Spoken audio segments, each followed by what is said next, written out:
오늘은 데살로니가 후서 2장입니다.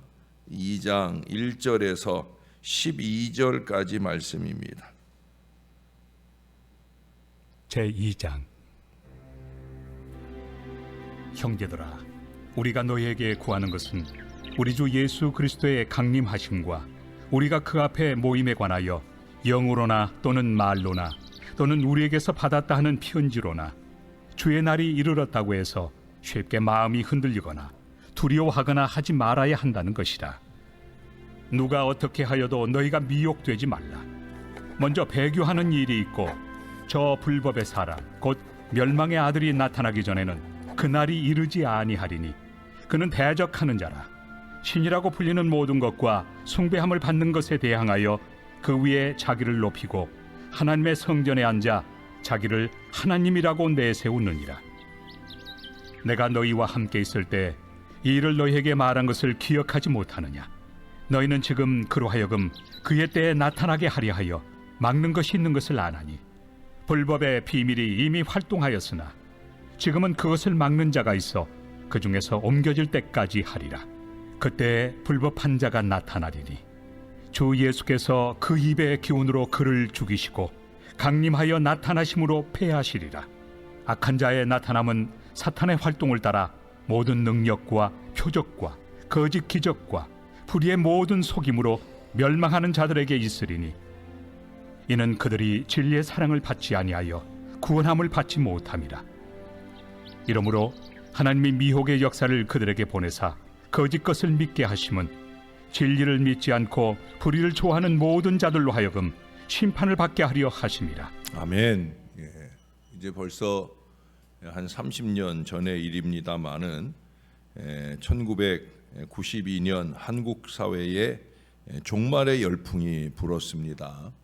수많은 이단 교회에서 그의 10월 28일에 휴거가 있을 것이라 그런 말들을 했어요. 저도 그때 그 종말에 관한 또 시한부 종말론에 관한 책들을 10권 이상 읽고 그 내용들을 정리해서 여기저기 친구네 교회에 그 종말론, 시한부 종말론에 대한 경계하는 강의를, 특강을 많이 하러 다녔었는데 그때 그 10월 28일이 되었을 때 그날 밤 11시부터 TV에서는 생중계를 하기도 했어요. 그러나 아무 일도 일어나지 않았습니다. 그 일로 인해 교회는 우습게 되었죠. 우리 코로나 시절에 신천지 교회 때문에 우습게 된 것보다 그때 그런 일들이 더 우스운 일이 되었어요. 그 일부 잘못된 교회들 때문에 교회 전체가 신뢰를 잃어버렸고 전도가 막혔습니다. 그 일은 한국 120년 기독교 역사상 가장 수치스러운 일이었어요. 그로부터 교회는 성장을 멈추고 정체 혹은 후퇴의 길로 들어서게 되었습니다. 그 일로 한번 교회가 큰 상처를 경험한 이후 사람들은 이 종말에 대한 관심을 많이 잃어버렸습니다. 종말에 대해서 말하면 양치기 소년의 거짓말인 줄 알고 별로 두려워하지도 않고 깨어 근신하는 마음도 많이 부족한 것 같아요. 바로 그것을 노리고 사단이 그 양치기 소년과 같은 거짓 종말론자들을 보낸 것인데 그 사단의 전략에 넘어간 것이 아닌가 하는 그런 생각이 듭니다. 그처럼 종말에 대해 얘기하면 오히려 이상한 눈으로 보니까 사람들을 미혹하려는 이상한 단체에서만 종말을 강조하고 건강한 교회들은 종말에 대해서 애써 외면하는 상황이 되고 말았어요. 그러나 이 종말이 왜곡되는 것은 위험한 일입니다. 그렇지만 종말에 무관심한 것도 위험한 일입니다.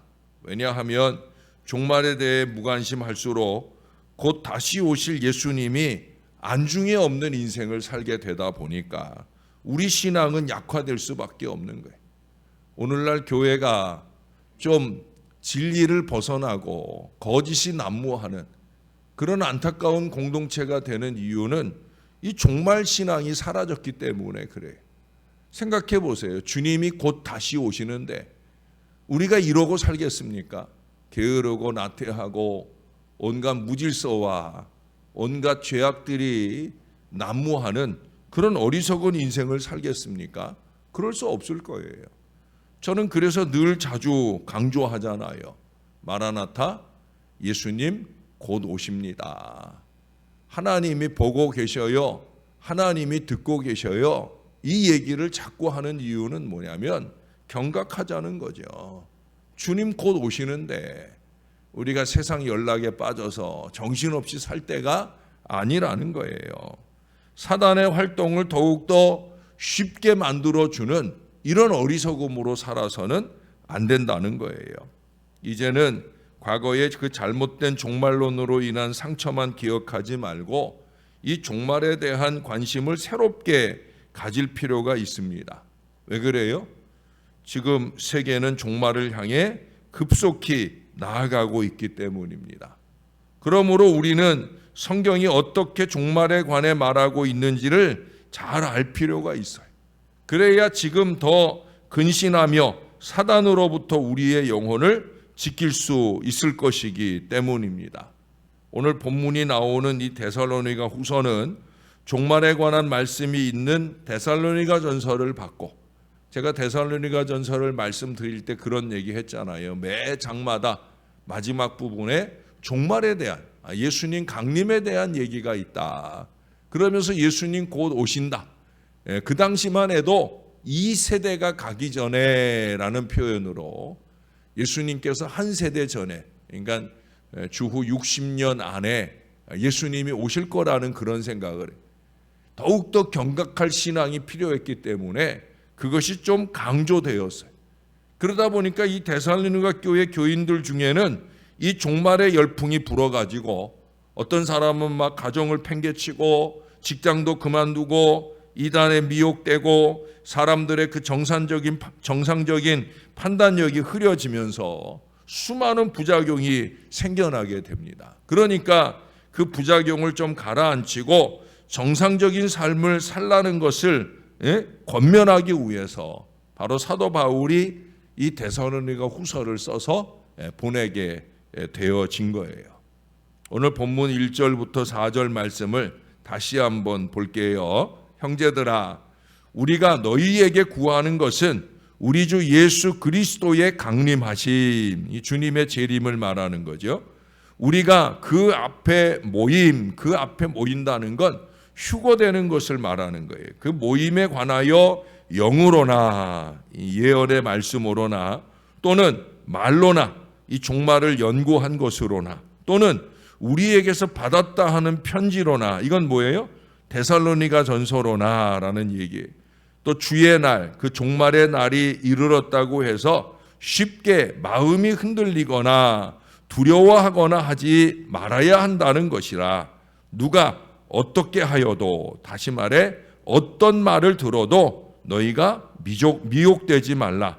먼저 배교하는 일이 있고 저 불법의 사람, 적그리스도 곧 멸망의 아들이 나타나기 전에는 그 날이 이르지 아니하리니, 그는 적그리스도를 말하는 거예요. 그는 대적하는 자라.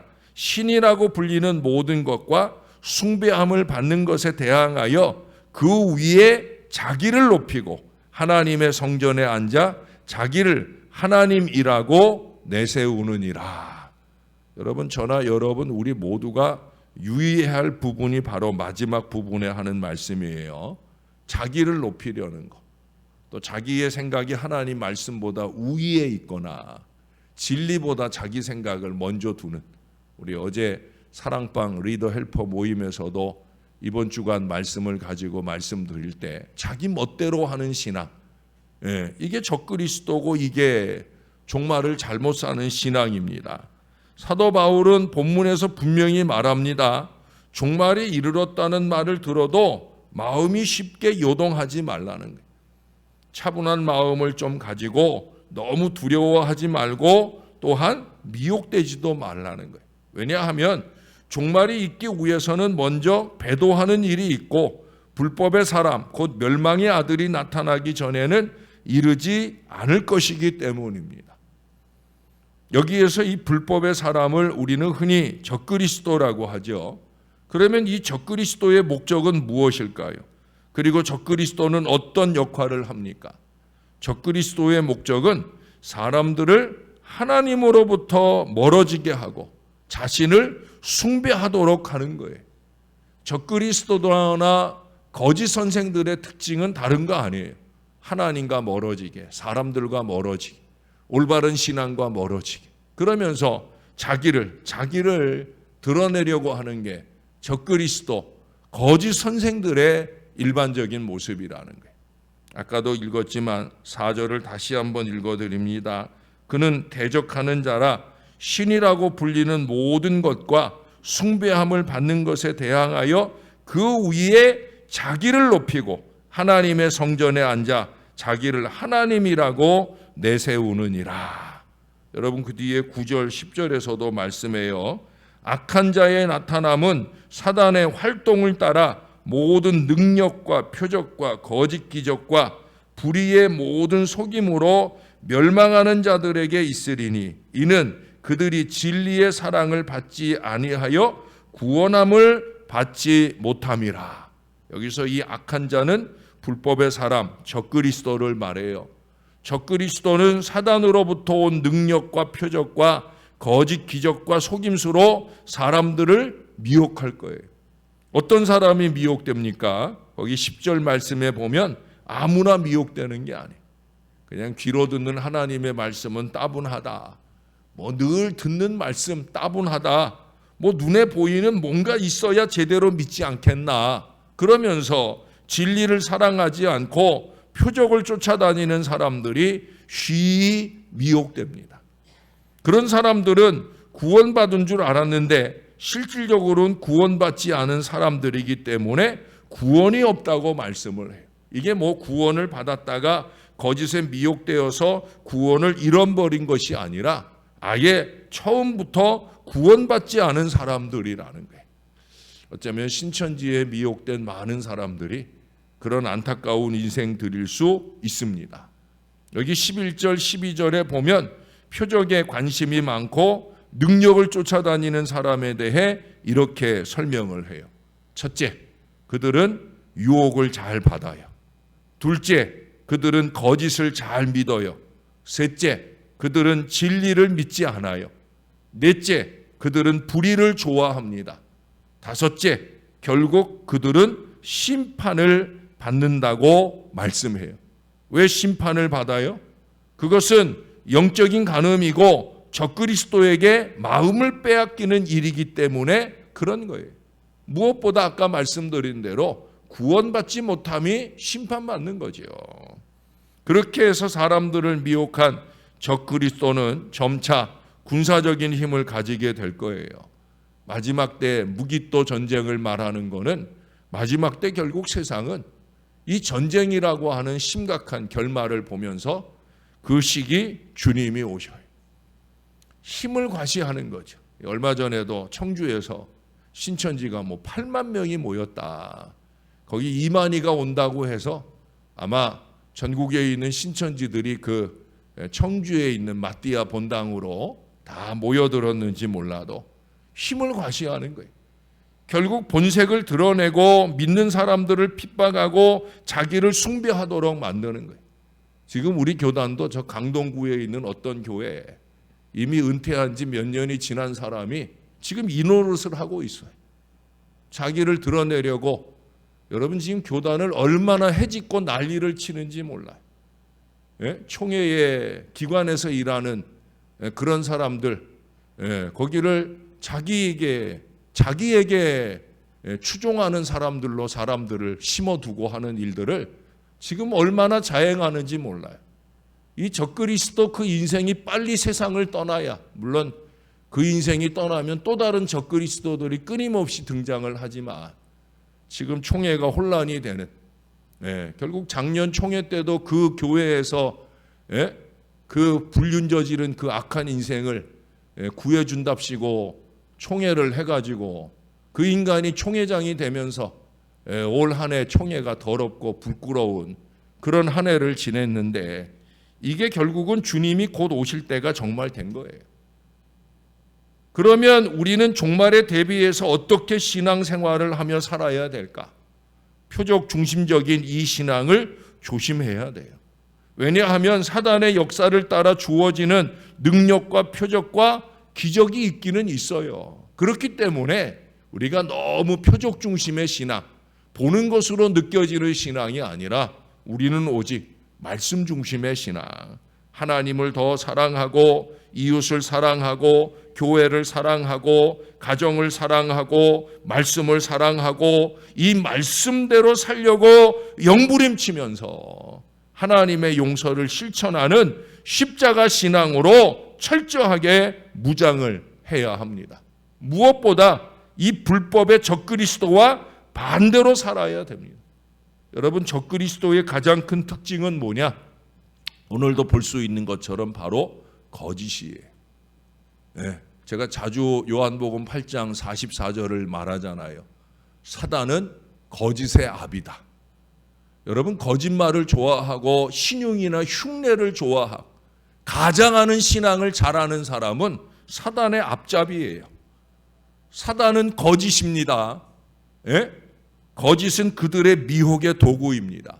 지금도 많은 사람들에 의해 그렇게 거짓이 사용됩니다. 그들을 이기는 방법은 뭐겠어요? 진실되게 사는 거예요. 진실되게 사는 거예요. 진리를 선포하고 선포된 그 말씀대로 살기 위해 영부림치는 거예요. 위선과 신용을 버리고 코람데오 하나님 앞에서 하나님의 뜻을 이루어 드리기 위한 간절한 영부림으로, 제가 자주 강조하는 것처럼 오직 하나님께만 영광 돌리려는 이 순전한 마음으로 사는, 목회자도 마찬가지.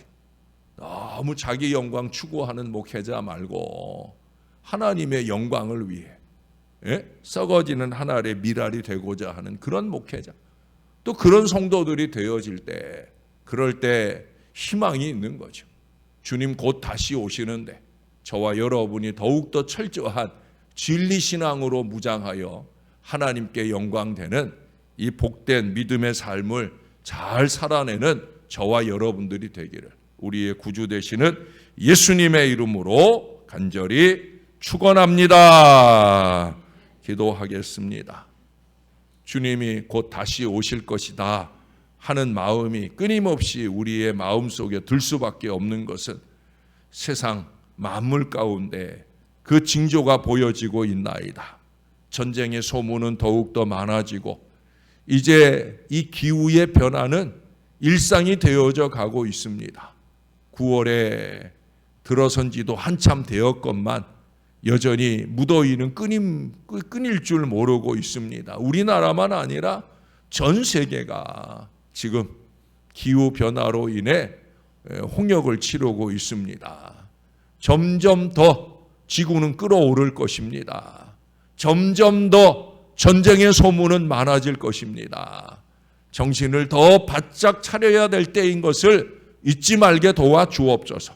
이러한 때 그저 자기 영광, 자기 자랑, 자기 능력만 과시하려는 어리석음으로 하나님이 진리 아닌 것을 붙들도록 하는 이 미혹의 영에 휩싸이지 않도록 우리를 잘 붙들어 주시옵소서. 정신 차린 신앙이 필요한 때입니다. 마음을 오로지 하고 주의 말씀을 붙들게 하시고 이 말씀 위에 굳게 서서 우리 신앙을 잘 살아내게 도와주옵소서. 자극적인 보여지는 신앙생활이 아니라 마음의 뜨거움으로 말씀과 기도로 거룩해지는 그 간절함들이 우리에게 넘쳐나는 신앙생활이 되어지게 은혜를 베풀어 주시옵소서. 우리 하나님, 우리와 함께 하셔서 하나님 보시기 좋은 믿음, 우리의 중심을 보시는 하나님 앞에 부끄럽지 않은 우리 믿음의 목회, 믿음의 삶이 되어지도록 우리를 도와 주시옵소서. 그래서 주님이 진리 가운데 세우신 이 신월제일교회는 이 썩어져가는 세상 가운데서 우뚝 서서 하나님의 아름다운 교회로 세상의 복음을 힘있게 증거하고 나타내는 은혜와 능력의 재단이 되도록 축복해 주시옵소서. 명절이 다가옵니다. 느슨해진 마음으로 혹여 시험에 드는 일 없도록 믿음의 사람은 믿음대로 사라지는 역사가 분명하게 나타나도록 도와주시고, 연휴를 맞아 원근 각처에 오고 가는 모든 주의 자녀들을 안전과 건강과 행복으로 지켜 주옵소서. 오늘 병원에 진료하러 가는 아이가 있습니다.